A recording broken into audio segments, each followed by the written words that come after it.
Cheese!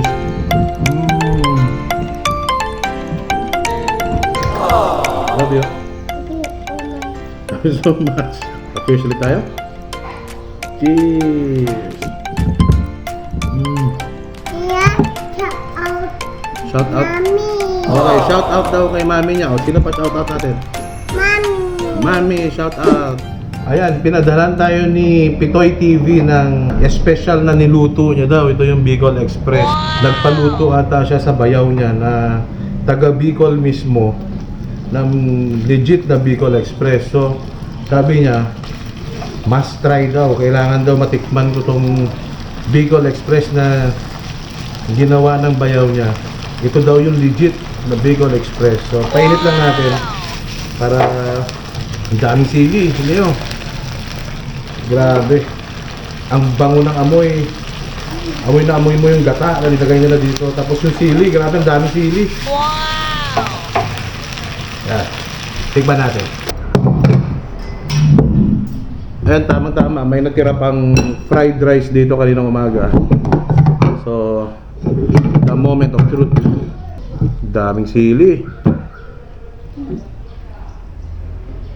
Ganito daw talaga yung luto ng Bicol Express kasi ang nagluto dito Bicolano mismo. So, first bite.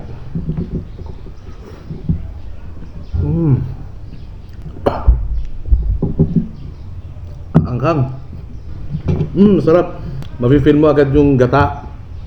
May sinabi sila sa akin kanina kung ano yung paano yung process ng pagluto dito. Parang kakaiba nga yung lasa nito kaysa sa ibang mga Bicol Express na natikman ko dito sa Tugigaraw. Simple lang din yung tsura niya. Unlike sa ibang Bicol Express dito na parang puti na siya, parang puti yung itsura niya. Ito, ang galing. Hindi lang pang ulam to, pwede rin pang pulutan. Ayan, kasama ko si Faith. Anong kinakain mo na? Watermelon. Watermelon? Gusto mo yan? Masarap? Gusto mo to? Oh, cheers tayo, cheers. Cheers tayo sa watermelon mo. Cheers! Cheers! Sarap naman. Gusto mo? Daddy lang. Ay, kay daddy lang kasi may sili. Cheers ulit tayo. Cheers! Sarap. Gusto mo daddy? Love you. Oh my. Love you so much. Ayun lang. Gusto ko mag-shoutout at saka thank you kay Pitoy TV. Ayan, nagpadala siya dito. Next time, pag magpadala ka, sa mama ng Jin. Shout out. Shout out. Mami. Okay, shout out daw kay mami niya. O, sino pa shout out natin? Mami. Mami, shout out. 3F mo to. Abis.